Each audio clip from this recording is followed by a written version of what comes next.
এটা কি হচ্ছে এটা? এটা হচ্ছে ডিম পাউরুটি। ডিম পাউরুটি। অল্প অনেকে ডিম টোস্ট বলে। ডিম টোস্ট না? সুন্দর একটা আইটেম, মানে একটা ছোটখাটো একটা নাস্তার জন্য পারফেক্ট। এই ডিম টোস্টটা খুবই প্রিয়, সবারই প্রিয় এটা। একদম ছোট থেকে বড় কারোর।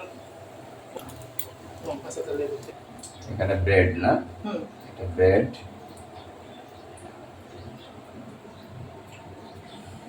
আর এটা হলো ডিম দিয়ে, ডিম, চিনি, বেকিং পাউডার, তারপর দুধ। আচ্ছা, তো অনেক কিছু দিয়েছেন তাহলে।